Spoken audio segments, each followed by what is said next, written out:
Welcome to another Faith Note for today. Jesus once shared this word of advice. Why worry about a speck in your friend's eye when you have a log in your own? First get rid of the log in your own eye, then you will see well enough to deal with the speck that's in your friend's eye. A couple of years ago, we vacationed in the Smoky Mountains. We enjoy hiking, but nothing as strenuous as the Appalachian Trail. We hike marked trails that eventually circle back to the beginning and starting point. Some trails really are quite challenging. One trail followed a flowing stream. During that hike, we discovered several large trees were laying over the stream. The root systems were fully exposed. Stiff winds had literally blown them over years before. As tempting as they were to walk across, I cautioned Vicky about getting on any of them. They were big enough to walk on, but appeared to be slick and dangerous.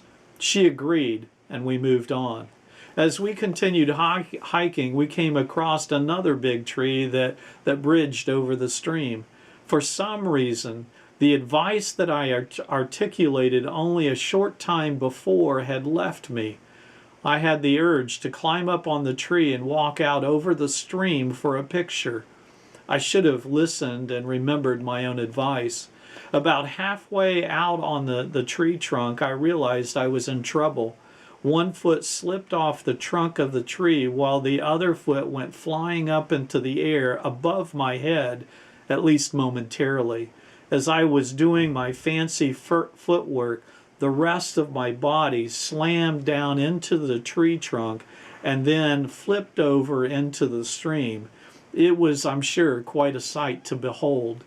I can laugh about it now, but at the time it was painful. I bruised my ribs. I scraped up the side of my body. It was pretty bad. By the time I hit the stream, I went completely under the water. When I stood up in the stream, I was waist deep in the water. And then I looked up and discovered that the bank was too steep for me to climb out. I wasn't seriously injured, but I have to tell you, my pride was deeply crushed. You should have seen the faces of the people that I passed on the trail as I made my way back to the car for a complete change of clothes. Vicky sent a picture to our kids. My son, seeing the bruises in one photograph, asked if I had gotten a big tattoo, and he was asking what it was because he had no idea what it was supposed to look like. I should have heeded my own warning. Do you listen to your own advice? Do you think that you can do what others cannot? It's funny how we think we have everything under control, that we are above the fray, only to discover that we're not as invincible as we imagine. At the end of the day, sometimes you can only laugh at yourself and hope to learn from your mistakes. Thank you for watching another Faith Note for today. Let me remind you that our new Sunday morning format begins this Sunday, April 11th.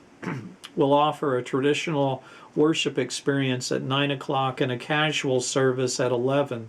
Both services will be live streamed. Small groups called faith groups will meet at 10 o'clock. Programming for children will be offered all 3 hours. Let me close with this word of advice from Proverbs chapter 12. The way of a fool is right in his own eyes, but a wise individual is one who listens to counsel. Amen.